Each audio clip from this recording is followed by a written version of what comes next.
بسم الله الرحمن الرحيم إني وجدت امرأة تملكهم وأوتيت من كل شيء ولها عرش عظيم وجدتها وقومها يسجدون للشمس من دون الله وزين لهم الشيطان أعمالهم فصدهم عن السبيل فهم لا يهتدون ألا يسجدوا لله الذي يخرج الخبأ في السماوات والأرض ويعلم ما تخفون وما تعلنون الله لا إله إلا هو رب العرش العظيم قال سننظر أصدقت أم كنت من الكاذبين اذهب بكتابي هذا فألقه إليهم ثم تول عنهم فانظر ماذا يرجعون صدق اللہ العظیم۔ سورہ نمل کی آیت نمبر 23 سے 28 تک کی تلاوت ہوئی ہے، اور یہ جو آیت نمبر 26 ہے یہ سجدے کی آیت ہے۔ جتنے بھائیوں نے سن لی ہے تو ان کے اوپر ایک سجدہ واجب ہے، کسی بھی وقت وہ پھر ایک سجدہ کر لیجئے۔ یہ قصہ گزشتہ کل آپ حضرات نے سنا۔ قرآن پاک کی ایک ایک آیت میں تربیت ہے اور انسانیت کا سبق ہے۔ کوئی سنے گا تو اس کو ملے گا، جو نہیں سنے گا تو اس کو کچھ نہیں ملے گا۔ اس لیے کہ ہدایت کا راستہ وہ کانوں کو اللہ نے بنایا ہے، کانوں سے آدمی سنے گا تو دل میں بات اترے گی۔ تو اس میں گزشتہ کل ہدہد کے بارے میں آپ حضرات نے کافی ساری باتیں سنی۔ تو ہدہد کا بیان یہ تھا کہ میں اس لیے موجود نہیں تھا کہ میں آپ کے پاس سے خبر لے کے آیا ہوں۔ وہ خبر کا خلاصہ یہ ہے کہ میں ایک علاقے میں گیا، وہاں پر حکومت کے اندر جو بڑی تھی وہ خاتون تھی۔ ایک تو عجیب بات یہ ہے کہ حکومت کا کوئی بڑا ہو تو وہ تو مرد ہوتا ہے، عورت تو حکومت چلانے کے قابل نہیں ہے، اور اگر اکا دکا کوئی واقعات ہے بھی سامنے تو وہ دلیل نہیں بن سکتے کہ جی ملکہ وکٹوریہ تھی اور فلانی تھی فلانی تھی فلانی تھی۔ تو اگر لاکھوں کروڑوں اربوں لوگوں میں اکا دکا کوئی عورت اس قابل آ جائے تو وہ دلیل اور حجت نہیں بن سکتی۔ عمومی طور پر عورت کی ذات کے اندر اللہ جل جلالہ نے یہ صلاحیت حکومت کی نہیں رکھی، اس لیے کہ عورت کیا ہے؟ عورت تو گھر کی ملکہ ہے، بازار کی نہیں ہے، نہ وہ کسی علاقے کی ہے، بلکہ وہ تو گھر کی ہے۔ تو ایک بات یعنی ایک پرندے کو اللہ نے یہ حص دی ہے کہ ایک عجیب بات یہ دیکھیں آپ، عورت حکومت چلا رہی ہے۔ اور دوسری خطرناک بات، یہ تو باہر کی بات تھی، دوسری خطرناک بات یہ تھی کہ عقیدے کے حوالے سے وہ ایسے تھے کہ وہ سورج کو سجدہ کر رہے تھے، نجوم پرست تھے، آسمانی چیزوں کو، جس کو دیکھا زیادہ روشنی ہے تو اس کو خدا بنا لیا۔ جیسے ابراہیم علیہ السلام کا قصہ بھی آپ نے سنا، وہ لوگ بھی نجوم پرست تھے، ستاروں کو، ان کی حرکتوں کو دیکھ کر کے وہ اندازہ لگاتے تھے کہ یہ ہونے والا ہے، تو وہ بھی ایسے ہی تھے۔ تو یہ سورج کے پجاری تھے، اور اصل بات یہ تھی کہ شیطان نے ان کو ان کی گندی چیزیں، بری چیزیں وہ خوبصورت کر کے دکھا دی تھی، اور شیطان نے ان کو آسمانی راستے سے روکا، اور ہدایت پر ہی نہیں آئی، یہ لوگ سیدھے راستے پہ چلے گئے۔ اور انہوں نے اس خدا کو سجدہ کیوں نہیں کیا؟ یہ پرندے کا بیان ہے، جس پرندے کو یعنی ہم کہتے ہیں انتہائی کمزور مخلوق ہے، لیکن چونکہ پرندے یہ سب کیا ہیں؟ خدا کو جانتے ہیں، خدا کو سجدہ کرتے ہیں، چاہے وہ جیسی مخلوق کیوں نہ ہو، خدا کی پیدا کرتا ہے، خدا کی معرفت ان کو حاصل ہے، اگرچہ مکلف نہیں ہے۔ لیکن یہ چڑیاں آپ کو چہچہاتی ہوئی نظر آتی ہیں، ہم تو کہتے ہیں یہ ویسی آواز ہے، یہ ویسی آواز نہیں ہے، یہ اللہ کی تسبیح بیان کرتی ہے، یہ اللہ کی پاکی بیان کرتی ہے۔ یہ جتنی مچھلیاں ہیں سمندروں کے اندر، یہ سب اللہ کی پاکی بیان کرتے ہیں. یہ جتنے جانور، موذی جانور ہمیں نظر آتے ہیں، وہ سب خدا کی پاکی بیان کرتے ہیں، سب اللہ کو یاد کرتے ہیں. اللہ جل جلالہ قرآن پاک میں اس کا بیان فرماتے ہیں. آسمان و زمین کی ساری مخلوق خدا کو سجدہ کرتی ہے.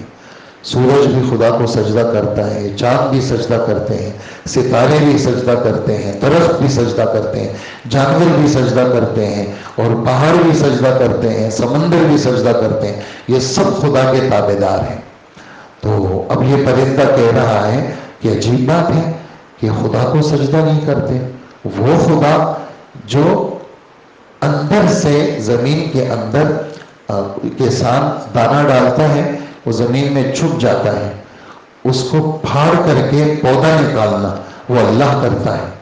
اور اندر چھپی ہوئی چیزوں کو، چاہے وہ چھپی ہوئی چیز آسمان میں ہو، چاہے وہ چھپی ہوئی چیز زمین کے اندر ہو، اس کو نکالنا اللہ کا کام ہے. اور اللہ کے علاوہ کوئی نہیں، کچھ نہیں کر سکتا. اور یہ تو معمولی بات ہے کوئی اندر کا دانے کا نکالنا، بلکہ جتنی مخلوق ہے وہ جتنی چیزیں دلوں میں چھپا کے رکھتی ہیں یا باہر رکھتی ہیں، وہ سب اللہ جانتے ہیں.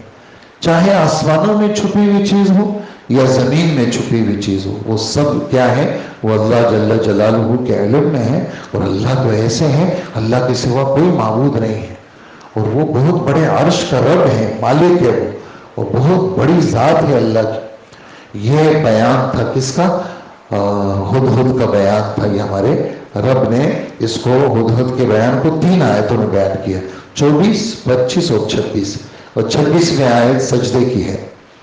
اس پر حضرت سلیمان علیہ السلام نے کہا اچھا ٹھیک ہے تم نے بیان کیا، لیکن ہم ایسی تھوڑی تمہاری بات مانیں گے. جیسے بیٹا کوئی بیان کرے، ہاں ہاں بیٹا بس آپ سچ ہے. اب پتہ نہیں ہے کہ بیٹا 2 نمبر بیٹا ہے، یا شاگرد نے کوئی بات بیان کر لی کہ استاد صاحب ایسا ہے، ہاں بالکل آپ سچے ہیں. نہیں، تھوڑی سی تحقیق کرنی چاہیے، پوچھنا چاہیے کہ بھئی کیا حال حوال ہے. آتا ہے ہمارے سامنے، ہم بھی پڑھاتے ہیں، آپ بھی بہت سارے پڑھنے والے بھی ہیں، پڑھانے والے بھی ہیں، کہ بھئی کیا کیا چیزیں کلاسوں میں سامنے آتی ہیں، اور کیسے کیسے یہ گولیاں دیتے ہیں یہ شاگرد اپنے استادوں کو. اور تو اس لیے آدمی کو بالکل ہر چیز میں صوفی نہیں بننا چاہیے کہ آدمی کچھ پوچھے ہی نہیں، نہ گھر میں پوچھے نہ باہر پوچھے، جو آپ نے کہا وہ سب صحیح ہے. نہیں، سب صحیح نہیں ہے. تھوڑا سا آدمی تھوڑی سی کھود کھرید کرنی چاہیے، دیکھنا چاہیے آدمی کو، ہر چیز پہ بھروسہ نہیں کرنا چاہیے. تو حضرت سلیمان علیہ السلام نے بھروسہ نہیں کیا. فرمایا ہم دیکھتے ہیں تو سچا ہے یا جھوٹا ہے، ہمیں ابھی پتہ چل جائے گا. یہ خط لو اور جا کر کے جو ہے وہ بلقیس کے سامنے جو وہ ہے، وہ ملکہ ہے، وہاں پیش کرنا. اور دیکھنا، بات سننا، ایسا نہ ہو جا کے خط دے دو وہاں سر پہ کھڑے رہو، بلکہ ذرا ہٹ کے رہنا. یہ ان آیتوں کا خلاصہ تھا جو آپ کی خدمت میں پیش ہوا. تو یہاں پر کچھ باتیں جو ہماری تربیت کا سامان ہے، وہ یہ والی باتیں ہیں کہ دیکھیں، غلط چیز سے، پہلی بات، غلط چیز سے، جو غلط چیز ہو، پرندے کو بھی اس سے نفرت ہے. غلط چیز سے پرندے کو بھی نفرت ہے. اس میں سبق ہے کہ اے انسان، تجھے گندی چیزوں سے کیوں محبت ہو گئی؟ تجھے گندی چیزوں سے کیوں محبت ہوگی؟ جب ایک پرندہ وہ غلط چیز سے نفرت کرتا ہے، تجھے گندی چیزوں سے کیوں محبت ہوگی؟ اگر تجھے گندی چیزیں اچھی لگتی ہیں تو معلوم یہ ہوا تو اندر سے خراب ہے. جیسے ایک آدمی، اب بریانی کی خوشبو ہے، قورمے کی خوشبو ہے، کوئی پراٹھا بن رہا ہے، کوئی بھی کھانے کی چیز ہم دیکھتے ہیں گھروں میں، جب بھوک لگتی ہے تو آدمی کو یہ خوشبوئیں کیا کرتی ہیں؟ اچھی لگتی ہیں کہ کب یہ چیز آئے گی اور میں کھاؤں گا اس کو. اور ٹھنڈے پانی کی چاہت آدمی کو سخت گرمی کے اندر کتنی اچھی لگتی ہے.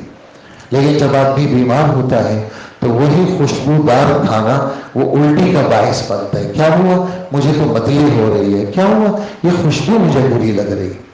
اور وہ خوشبو کا قصور نہیں ہے، وہ اندر کی بیماری کا قصور ہے. تو اندر سے ایک آدمی کو گناہ اچھے لگے اور اندر سے ایک آدمی کو بے حیائی اچھی لگے، تو یہ پہلا سبق یہ ہے کہ کسی آدمی کو اگر گناہ اور بے حیائی اچھی لگتی ہے، معلوم یہ ہوا یہ اندر سے خراب ہے، اس کے اندر کی اصلاح کی ضرورت ہے. جیسے یہ ایک پرندہ جو گناہگار پرندہ نہیں ہے، اس لیے کہ پرندے تو سب معصوم ہیں، گناہوں سے بچے ہوئے ہیں، ان کو یہ چیز بری لگی۔ اور ایک بات کہ انہوں نے یعنی ہدہد کا یہ بیان آپ حضرات نے سنا، اس پر یعنی ایک بات یہ ہے کہ یہ جو عورت تھی یہ کون تھی؟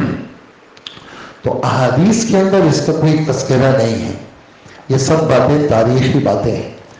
تو اس میں اس عورت کا نام آیا ہے بلقیس، نام آیا ہے بلقیس بنت شراحیل، اس کا نام ہے۔ اور اس کی ماں کے بارے میں آتا ہے کہ وہ انسان نہیں تھی بلکہ جنات میں سے تھی، اور اس کا نام ہے بلعمہ، بلعمہ بنت شیصان اس کا نام ہے، با لام عین میم چھوٹی آ، بلعمہ بنت شیصان، شین یا اور صاد آئے گا اس میں۔ اور اس کے دادا کا نام ہے ہدہد، ہا دال پھر الف پھر ہا دال، ہدہد اس کا نام۔ اور ہدہد یہ اپنے وقت کا بہت بڑا بادشاہ تھا، اور اس کے 40 اولاد ہوئی، 40 لڑکے تھے اس کے ہدہد کے، جو سارے بڑے بڑے بادشاہ بنے۔ اور ان 40 لڑکوں میں ایک لڑکا جو تھا وہ سراح اس کا نام تھا، وہ بھی بادشاہ تھا۔ یہ سراح جو تھا سین را الف ہا، یہ بلقیس کا باپ تھا۔ تو وہ چونکہ حکومت کے نشے میں تھا، کہنے لگا تم لوگ جتنے انسان ہو تو میرے ٹکر کا کوئی نہیں ہے، میں کس میں شادی کروں؟ تو خدا کی شان اللہ نے اس کا غرور خاک میں ملانے کے لیے اس کا انتخاب انسانوں میں نہیں ہوا، کوئی جن عورت تھی اس کے ساتھ اس کا نکاح ہوا۔ اس جن خاتون سے بلقیس پیدا ہوئی، اور بلقیس بہرحال انسان تھی۔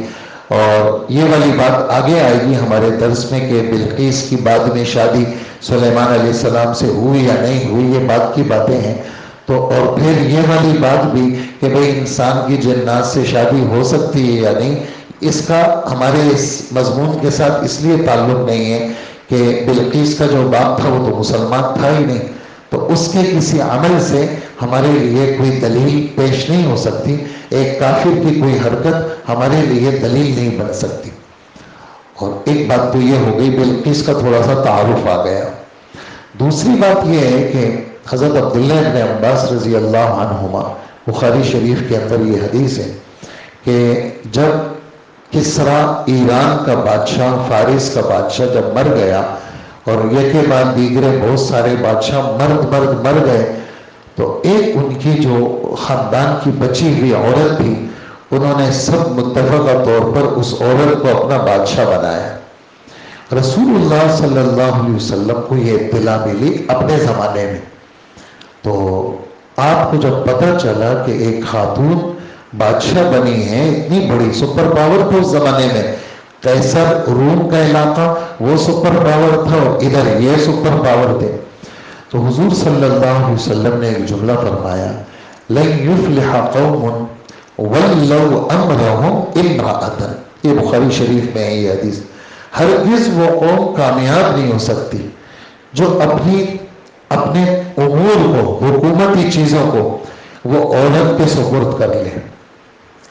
اور جس طرح اس پر تمام علماء متفق ہیں کہ امامت صغرا، نمازوں کی امامت، یہ چھوٹی امامت ہے، کیونکہ ایک علاقے میں امام ہوتا ہے، ساری دنیا کا یا پورے ملک کا تو امام نہیں ہوتا، اس لیے اس کو امامت صغرا کہتے ہیں۔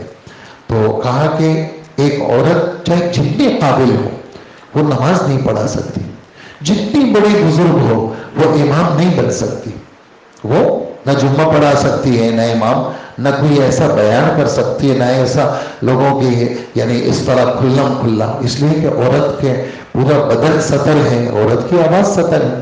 اگر کوئی ہمیں ایسا سناتا ہے بیانات تو وہ ہماری کمزوری ہے کہ ہم اس طرح عورتوں کے بیانات سنتے ہیں، فلانی عورت بہت اچھا بولتی ہے، یہ غلط ہے۔ اس طرح عورتوں کے قرآن و حدیث کے بیانات سننا بھی مردوں کے لیے ٹھیک نہیں ہے کہ مرد بڑے شوق سے جناب فلانی بہت اچھی ٹاپک پہ بات کرتی ہے، اور اچھی ٹاپک پہ، یہ بات میں نے کبھی کی نہیں ہے لیکن ابھی آ گئی تو آپ کو سنا دوں، اس طرح عورتوں کے بیانات بھی نہ سنا کریں۔ اب تو ہر چیز کھلی ہو گئی، بٹن دباؤ اور آدمی کہاں سے کہاں پہنچ جائے، تو اس طرح عورتوں کے بیانات چاہے وہ قرآن بیان کریں، اس لیے کہ عورت کی آواز سطر ہے، اس آواز کے اندر کشش ہے اور آدمی کے اندر کی شہوت کو ابھارتا ہے وہ. ہاں اگر وہ ہے خود نامرد ہے، اس کی شہوت نہیں ابھرتی ہے تو وہ خراب ہے اندر سے، لیکن اندر سے آدمی کی شہوت ابھرتی ہے کسی عورت کی آواز. اس لیے کہ عورت کی آواز مرد کے مشابہ نہیں ہے. عورت عورت ہے، چاہے وہ جتنی بھی قابل ہو لیکن عورت ہے. تو اس کی آواز چاہے وہ نعت کی صورت میں ہو، چاہے وہ بیان کی صورت میں ہو، کسی بھی، چاہے وہ تلاوت کی صورت میں ہو، چاہے وہ تلاوت کی صورت میں ہے، تو عورت کی آواز، بلکہ یہاں تک لکھا ہے وہ لڑکا جس کے چہرے پہ داڑھی نہ ہو، اس کی آواز دلکش ہو تو اس کی آواز کو بھی ایسے کان لگا کے سننا کراہت سے خالی نہیں ہے، ٹھیک نہیں ہے. اس طرح ہاں کوئی مرد بیان کرے، کوئی مرد نعت پڑھے، کوئی بڑی عمر کا، تو پھر کیا ہے، اس میں کوئی اشکال نہیں ہے، یہ تو ٹھیک ہے. لیکن اس طرح کی باتیں یہ ہمارے دین کا حصہ ہے. ان باتوں کو آدمی سختی نہ سمجھے، ہمارے نبی صلی اللہ علیہ وسلم کی باتیں ہیں. ہاں اگر ایک چیز کبھی بیان نہیں ہوئی، کبھی کسی موقع پہ آئی نہیں، تو اس کا یہ مطلب نہیں ہے کہ ہمارے دین کے اندر اس کا کوئی، اللہ کے رسول نے کوئی بات نہیں بیان کی. خیر، تو امامت صغرا جو نمازیں ہیں وہ عورت نہیں پڑھا سکتی. ایسے ہی امامت کبرا یعنی حکومت کی بڑی عورت نہیں بن سکتی. اور میں نے آپ سے عرض کیا کہ اس طرح کے لوگ پھر یہ پیش کرتے ہیں، دیکھو فلانی جو تھی ہندوستان کی، وہ فلانی اس کے دور میں بڑا اچھا دور تھا، اور فلانی جو تھی وہ اس کا دور بھی بڑا اچھا تھا، ہمارے ملک میں بھی فلانی جو تھی اس کا بھی بڑا اچھا دور تھا. تو اگر اکا دکا کوئی ایسا مثال میں آ جائے، وہ ہمارے لیے حضور کی بات کے سامنے دلیل نہیں بن سکتا. جب حضور نے فرما دیا کہ وہ قوم کبھی کامیاب نہیں ہو سکتی جس نے اپنے حکومتی معاملات عورت کے حوالے کر لیے، جب حضور فرما رہے کامیاب نہیں ہو سکتی تو وہ کبھی بھی کامیاب نہیں ہو سکتی. پھر ایک اور بات، کامیابی کا مطلب کیا ہے؟ ہم آپ کہیں گے اقتصادی طاقت بڑھ جائے اور لوگ خوشحال ہو جائیں. حالانکہ شریعت کے اندر کامیابی کس کو کہتے ہیں؟ کہ آدمی آخرت والا بن جائے، اور آدمی آخرت کے اس کی چیزیں وہ کیا ہو جائے، سمجھ جائے اور سدھر جائے. تو یہاں چونکہ عورت کے بادشاہت کا ذکر تھا، تو اس پر میں نے آپ کی خدمت میں وہ حضور صلی اللہ علیہ وآلہ وسلم والی بات اور اس میں کچھ جو شرح تھی وہ آپ کے سامنے پیش کر ڈالی. پھر آگے جیسے میں نے عرض کیا آپ کے سامنے کہ حضرت سلیمان علیہ السلام نے فرمایا ہم آپ کی بات کو نہیں مانتے، پہلے آگے جا کر کے تم اس معاملے کو کیا کرو، تم یہ خط لے کے جاؤ. تو آیا خط کے ذریعے سے کوئی معاملہ سدھارا جا سکتا ہے؟ سوال. جواب یہ ہے کہ اپنے عمومی معاملات کے اندر اس طرح تحریر کے ذریعے سے معاملات کو سلجھایا جا سکتا ہے. ہاں کوئی شرعی چیز ہو، جہاں شرعی گواہ ہو، وہ ٹیلی فون پہ یا خط کے ذریعے سے نہیں ہوں گے. گواہوں کو حاضر ہونا پڑے گا اور سامنے آئیں گے، قسم کھائیں گے اور شہادت کے لفظ کے ساتھ وہ گواہی کو پیش کریں گے، اور گواہوں کی چھان بین ہوگی باقاعدہ کہ یہ گواہ فاسق فاجر تو نہیں ہے، کہ نیک لوگ ہیں، ان کے کوئی گناہ تو نہیں ہے، کسی گناہ میں ملوث تو نہیں ہے. یہاں تک ایک بات لکھی ہے گواہوں کے اندر کہ اگر گواہ وہ آدمی بنے جو کھڑے ہو کے کھاتا ہے، جو کھڑے ہو کے کھاتا ہے، تو کہا کہ اس کو کھانے کی تمیز نہیں ہے تو یہ گواہ کیسے بن سکتا ہے؟ اس لیے کہ کھڑے ہو کے کھانا یہ اللہ کا حکم کا توڑنا ہے، الٹے ہاتھ سے کھانا یہ اللہ کے حکم کا توڑنا ہے، تو یہ گواہ بھی نہیں بن سکتا. تو اس لیے گواہوں کی کیا ہے، اس کو تعدیل کہتے ہیں، تزکیہ کہتے ہیں، گواہوں کی عدالت کا پہچاننا. تو جو چیزیں شرعی گواہوں کے ساتھ ہے وہ تو خط کے ساتھ، ٹیلی فون کے ساتھ نہیں کہ جی ہم نے نکاح پڑھ لیا، ٹیلی فون پہ نکاح ہو گیا جی، اور گواہ موجود تھے. تو ٹیلی فون پہ، ویڈیو کال پہ نکاح نہیں ہوتے جب تک گواہ سامنے نہ ہو. سمجھ گئے نا؟ بہت سارے لوگ کہتے ہیں جی ویڈیو کال پہ ہم نے یہ کر لیا، ویڈیو کال پہ یہ ہو گیا. تو اس میں کیا ہے، اس مجلس کا ہونا ضروری ہے.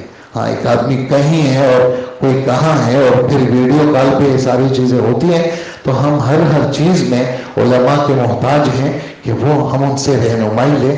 اس طرح ہمارے معاملات ہیں. آیا ہمارا یہ نکاح یا یہ معاملہ اس طرح ہو گیا؟ عمومی معاملات میں خط کیا ہے؟ حجت بن سکتا ہے. جیسے حضرت سلیمان علیہ السلام نے خط بھیجا.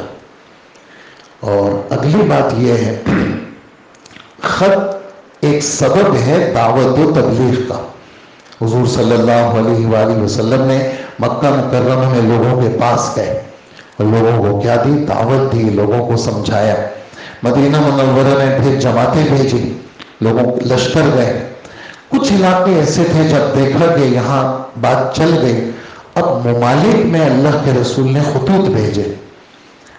ایران فارس کے علاقے میں خط بھیجا تو عبداللہ ابن حذافہ صحابی ہیں، انہوں نے جب خط دیا، خط بہرحال انہوں نے پہنچا دیا بادشاہ تک. بادشاہ نے جب حضور کا خط دیکھا تو نعوذ باللہ اس نے بدتمیزی کی اور کہا یہ کون ہے جس نے اپنا نام میرے نام کے پہلے لکھا ہے؟ تو اللہ کے رسول کے خط کو پھاڑا اس نے. تو چونکہ حضور کے خط کی بے حرمتی کی اور کہا کہ یہ جو لے کے آیا ہے اس کو بھی پکڑو، ہم اس کو قتل کریں گے. وہ تو نکل گئے.